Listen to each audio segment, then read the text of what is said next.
الدنيا. السلام عليكم ورحمة الله وبركاته. وعليكم السلام ورحمة الله سماحة الشيخ.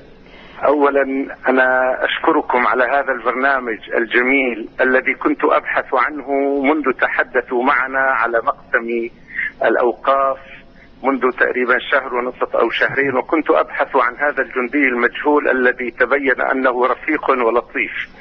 وشكرا على هاتفك الذي تحدثت بي، وأنا الذي تحدثت معك شخصيا لما تحدثت أنت وقلت جاءني الآن تليفون والإنترنت وكذا. صحيح. فأنا أشكرك من قلبي. الله يسلمكم يحفظكم شيخنا، وهذا اعتزاز لنا فيكم. وأنا أشكر أخت هناء دائما في برامجها تتألق هي والدنيا. هذا التألق حقيقة نحن محتاجون إلى إعداد القوة، حينما يقول الله تعالى وأعدوا لهم ما استطعتم من قوة.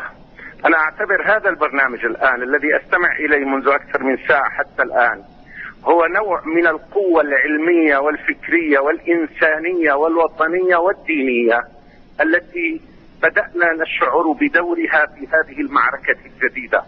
وأعتقد أن السيد الرئيس في خطابه الأول حدثنا عن المعركة القادمة وأنها طويلة، وكنت أبحث عن نوع المعركة التي يتحدث عنها. وحينما أستمع الآن إلى ما تتبعته أخي، وجزاك الله خيرا، وأتمنى من شباب الوطن بأجمعهم أن يكونوا على هذا المستوى من الوطنية والفداء والنضال.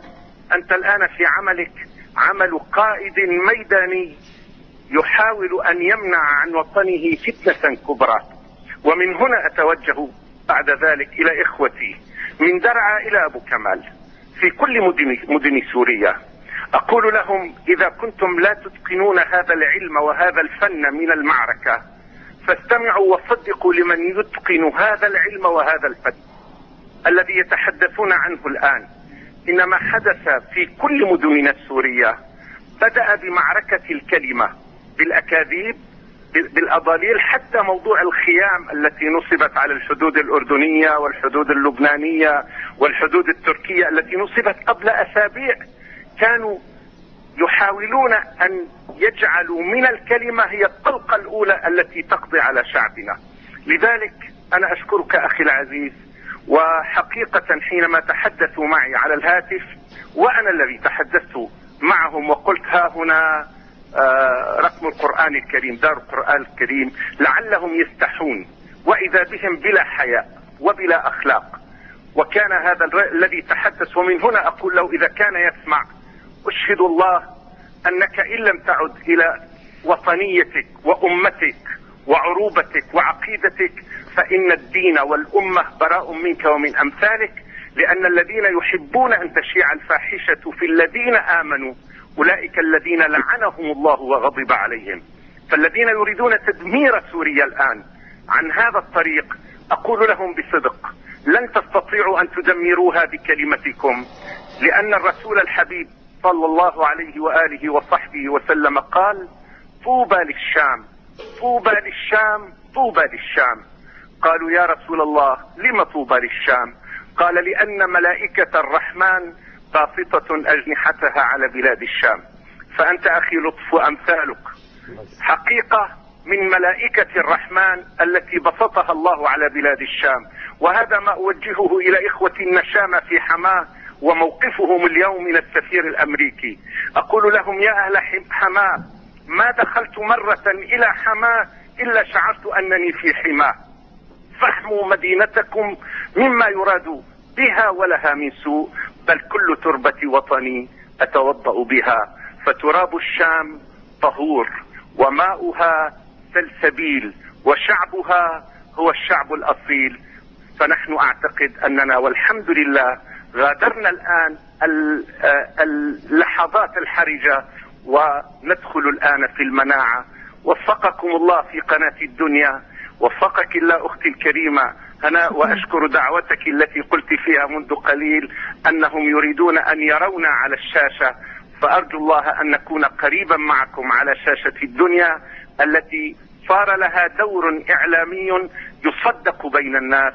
وهذه أعتقد بداية الطريق لبناء مجتمع يثق بإعلامه، وكذلك الإعلام السوري، الإخبارية السورية والقناة الفضائية ونور الشام القادمة قريبا إن شاء الله سنكون إعلاما يصدقه أبناء شعبنا، ونرسل به رسالة إلى كل الأمة العربية والإسلامية والإنسانية.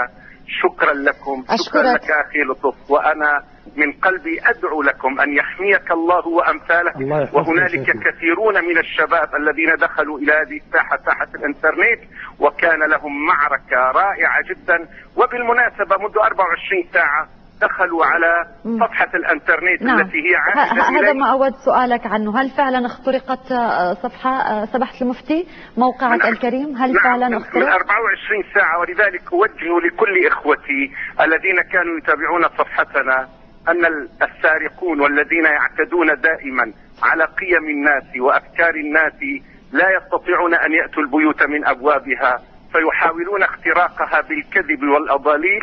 فقد اخترقوا الصفحة بالأمس وأوقفناها لمدة سويعات، وسنرد عليهم بإذن الله هذا الموقف. وهم يحاولون بكل أسلوب أن يدخلوا هذه المعركة، ونحن سنبقى وأعدوا لهم ما استطعتم من قوة، وسنرد لهم بإذن الله ونرد عليهم. وستبقى سوريا بأبنائها وبرجالها وبنسائها وبقائدها عصية عليهم، وملائكة الرحمن باسطة أجنحتها عليها. أشكرك سماحة مفتي الجمهورية العربية السورية دكتور أحمد بدر الدين حسون. مثل ما وعدنا ما زلنا يعني أنه ننتظر، وعدنا باللقاء الماضي أنه نحن لنا لقاء آخر. مرحب بك في أي وقت سماحة المفتي. أشكرك.